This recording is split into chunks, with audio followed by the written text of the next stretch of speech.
After this.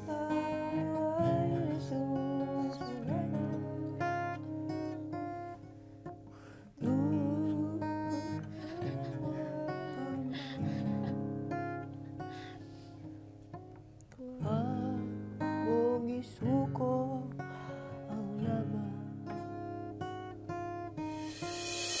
Kinagabihan sa bahay ni Kuya matapos ang triple eviction night, ramdam na ang lungkot sa buong bahay.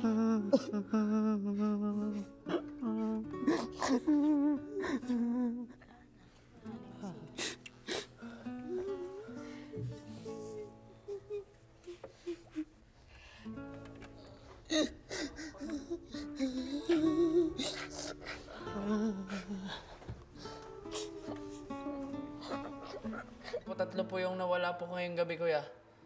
Tapos yung isa, kuya, pinaka close ko pa. Si Jem po, di ko po ina-expect na mawawala po bigla ng ganito po. Sakit-sakit doon. Dalawa nang nawala sa atin.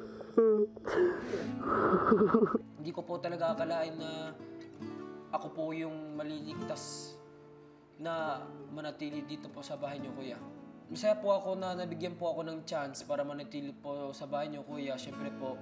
Pero yun nga po, 2 boys na nawala po sa amin, kuya.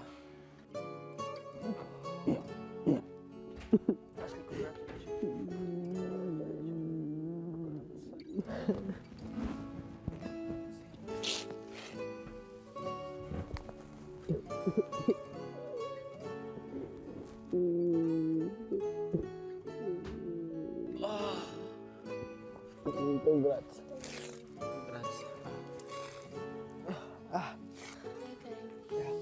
Okay lang. Congrats. I'm happy that I'm still here in your house, Kuya, but also part of me is super sad. But for now, you have to focus on like being here. Try make yourself happy with the remaining housemates because we never know again. So we need to treasure every moment with the other housemates. Ang naligtas na si Yen, patuloy na dinamayan si MJ na pinaka-apektado sa pag-alis ng matalik na kaibigang si Jem.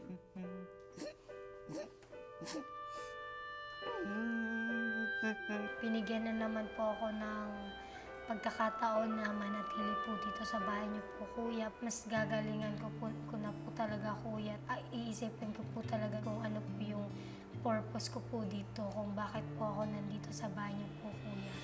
Samantala, inalala ni Batit ang isa sa mga kantang ginawa ni Jem kasama ang housemates. After this.